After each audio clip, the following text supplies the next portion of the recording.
Salmo 14.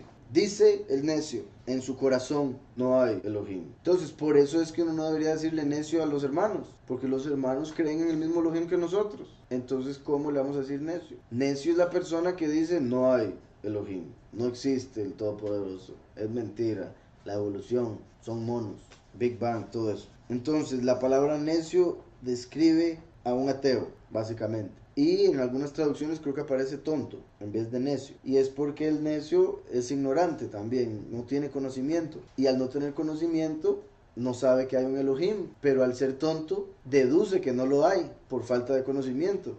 ¿Verdad? Y como dice por ahí algún filósofo de estos, que lo único que sé es que no sé nada. La gente entre menos sabe, más cree conocer. Y entre más llega a darse cuenta de la realidad, llega a entender que conoce poquito y le falta mucho. Entonces, dice el necio en su corazón, no hay Elohim, se han corrompido, hacen obras abominables, no hay quien haga el bien. Como Yahushua también dijo, ¿verdad? Cuando el Hijo del Hombre se manifieste, hallará fe en el mundo.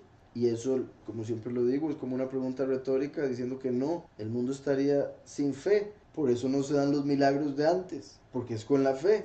Y obviamente el nombre verdadero junto con la fe, la combinación perfecta. Entonces, no hay quien haga el bien. Está hablando del fin de los tiempos, el momento en el que estamos, nadie hace el bien. Y Yahweh miró desde los cielos. Recuerden que habemos en el mundo 7.5 billones de personas y los escogidos son 144.000. Es menos de un 0.02%.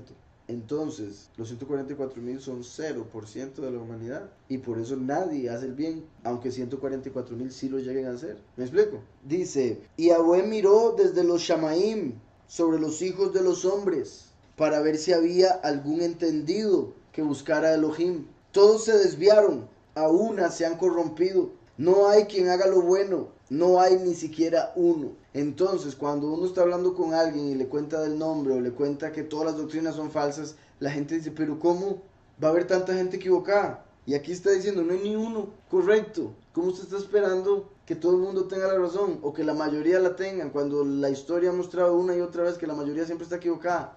Entonces la gente dice, pero ¿cómo el nombre va a ser así y nadie lo conoce? Mi abuelita no lo conocía. ¿Por qué? Porque nadie hace lo bueno. Hasta que Él se manifieste, se le revele a sus escogidos, es que ya los escogidos van a empezar a hacer lo bueno. Como ya ha empezado a suceder, bendito sea el Padre y estamos aquí, ¿verdad? Pero hace unos años, lo más seguro había 0 personas, hasta que alguien se le reveló a alguna persona lo del nombre, por ejemplo, Yahushua, y este escribió algún libro, después otros por ahí, después otros, y después me llegó a mí, y cada vez somos más. Pero como les digo y como sabemos, antes de nosotros nacer, se podría decir que todo el mundo estaba en el error. Porque si aún hoy en día, cuando uno enseña los nombres, la gente dice, pero eso es nuevo, eso yo en ningún lado lo he escuchado. Y en mi caso, yo ya llevo de predicar del nombre aproximadamente 12 años, sí, casi 13 años. Entonces ya lleva ratillo. Pero para mucha gente es como si nunca en la vida. Entonces, dice por acá, ¿no tienen discernimiento todos los que hacen iniquidad, que devoran a mi pueblo como si comiesen pan, y a Yahweh no invocan? Vean cómo todo lo que acaba de decir está relacionado con que no invocan a Yahweh. Entonces, no solo es que son ateos, es que creen en un falso Elohim. Y creer en algo que es de mentiras es igual a no creer. ¿Me explico? Entonces, no invocan a Yahweh, no le buscan, son necios. Y sí, uno le dice el nombre y ellos dicen, ok. Y la persona lo acepta, o sea, dice que sí, dice que lo entiende, pero cada vez que le vuelve a hablar a uno le dice Jesús y Dios en la conversación. Y uno, sí, pero es que Dios es Satanás, según la escritura, según la etimología de la palabra, Dios es Satanás, entonces no le diga a Dios. Sí, pero bueno, entonces que Dios lo bendiga. Eso no necedad, que se le diga algo y uno siga en el error. Entonces, aquí vemos, ¿qué es lo que no hacen? Invocar a Yahweh. Y a Yahweh no invocan.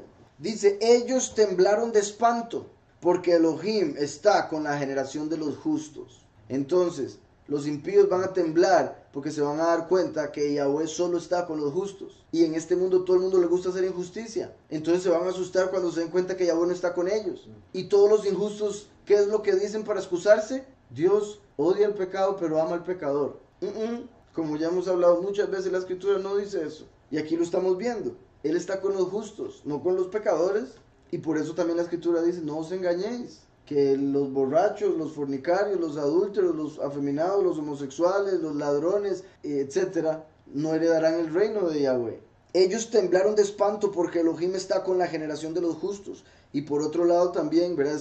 Es cuando viene el último a traer juicio, por eso tiemblan de espanto. ¿Por qué? Porque Yahweh está con los justos, presente con, como cuando él dice en Isaías, yo soy el primero y yo con los últimos. Del consejo del pobre se han burlado. Está escrito que Yahushua se hizo pobre para hacernos ricos. Y el mundo se burla de lo que Yahushua predicó. Y lo mismo se va a dar con los dos testigos. Se van a burlar de lo que los dos testigos predican. Pero Yahweh es su esperanza. Entonces, ¿de qué importa lo que piensen, lo que digan, si se burlan o no? Al final uno está esperando en él, no en lo que la gente le pueda dar a uno. O que de Sión saliera la salvación de Israel, o sea que del monte de Yahweh, del reino de Yahweh saliera la salvación para el pueblo.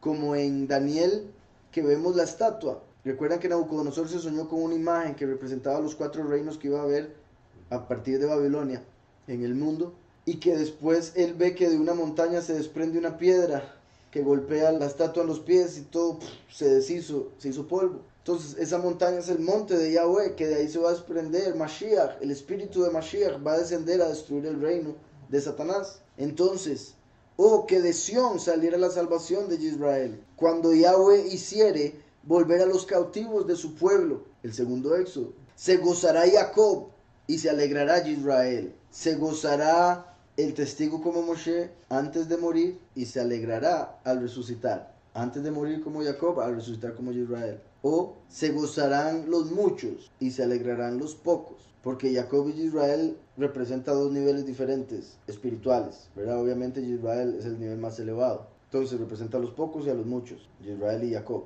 respectivamente.